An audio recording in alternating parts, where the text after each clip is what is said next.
Hi everybody, it's Brittany. I'm so excited to get started on our series on staying healthy during the winter.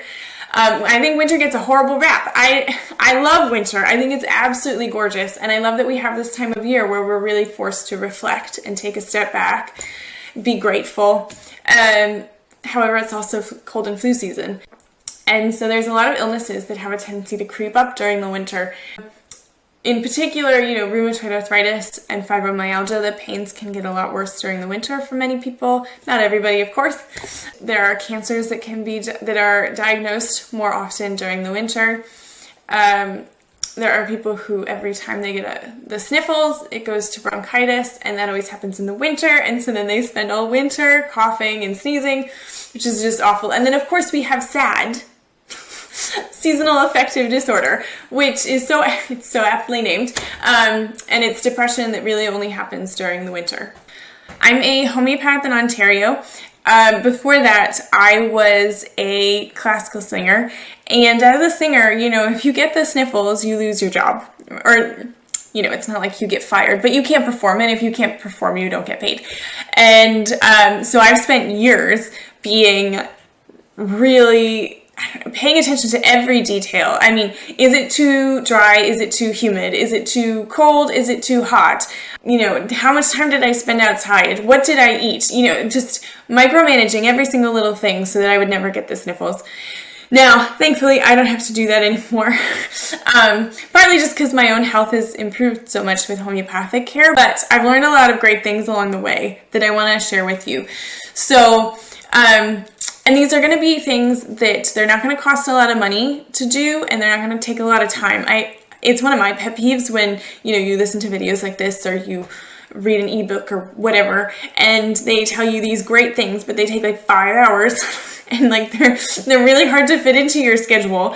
And, it's no good to be stressing about fitting in all of this stuff to make you healthy, because the stress isn't going to make you healthy either.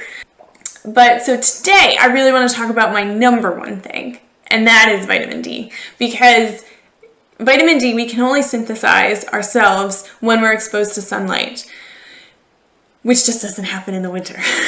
So first of all, you can't make vitamin D if your shadow is as long or longer than you are. So wherever you are, you can just check pretty easily whether or not you can make vitamin D that day. And for somebody like me who's in Ontario, that's, basically from September to March or so, you can't really make much vitamin D, which is a pretty big part of the year. And we don't get very much from the diet. And so you really do need to be supplementing. Vitamin D is the only supplement I basically recommend to everybody. I'm usually not a big supplement person, but there's no real other way to get a significant amount of vitamin D during the winter in most parts of the world. Now, you probably have heard about vitamin D before. It's most famous for bone health. It increases the amount of calcium that we absorb from our food, which then makes its way to our bones, and so our bones become stronger. So you'll see it a lot for osteoporosis. And the severe form of vitamin D deficiency is called rickets, and it's a softening of the bones, and you'll see kids, they have bow legs like this, and it's because their bones are so soft, they're just bending. The other thing it's become really famous for, especially now in today's climate, is the immune system.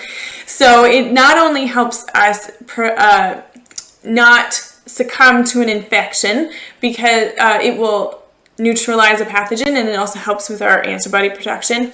Now, it also helps with autoimmune and cancer.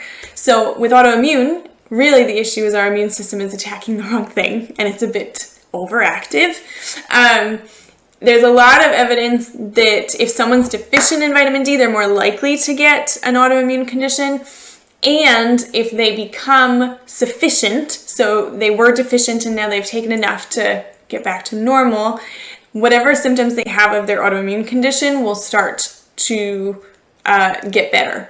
It doesn't necessarily go away once you've gotten it, but your symptoms will become less severe. With cancer, vitamin D does a lot to help us recognize cancerous cells early before they become cancer.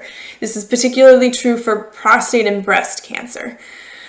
It does so many things though, you guys. So vitamin D literally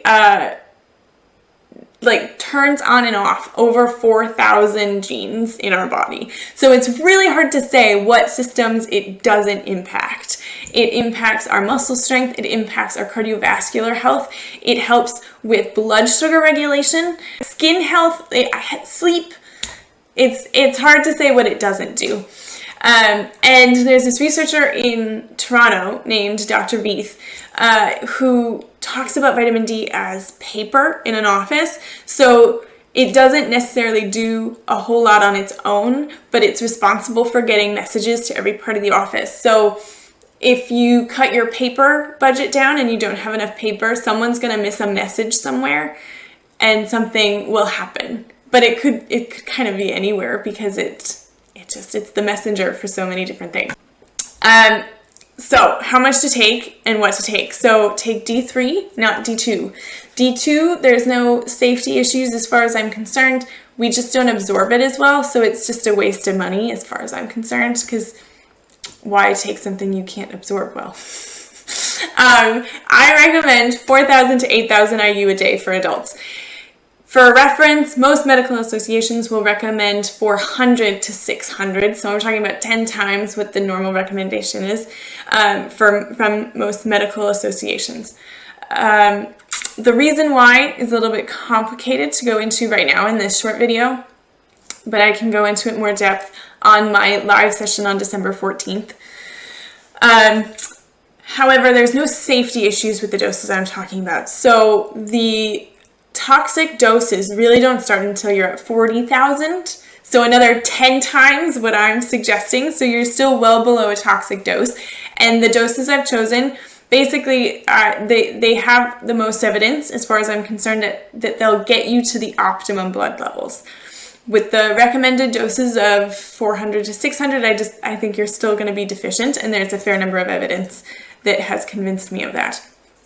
Okay. Now, so if you are somebody who tans a lot during the summer because you love your tan or you just want your vitamin D, whatever, you really want to be taking it from the fall to the spring, because if you tan, you're going to get this big spike in the summer, right? Which might be your intention, and then it's going to fall as fall comes around. Haha, that's kind of funny. So this change in blood levels is just as dangerous and will increase your risk of prostate and breast cancer the same way having a low level all year round will. So you really want to make sure that you are supplementing so that your levels stay high all year round. Okay, now if you're someone who doesn't tan, I would still take it all year round, but you don't. And that's really just to keep it at the same level all year, but the same high level, because if you're not tanning, your level is going to be low all year round. Okay. Now, so that's my little short primer on vitamin D. As I said before, there are some very great benefits to cold. And so next time, what I really want to share with you is ways to take advantage of the fact that we are living in an icebox for this part of the year, and how that can help strengthen your immune system. All right, it's really fascinating. I really love this stuff. All right, so let me know what you think in the comments below. Let me know if you have any questions or you want something to be clarified. I can add it into some of the next videos, and that way I can help you on your path to becoming healthier during the winter. All right, I'm excited. I'll see you guys later.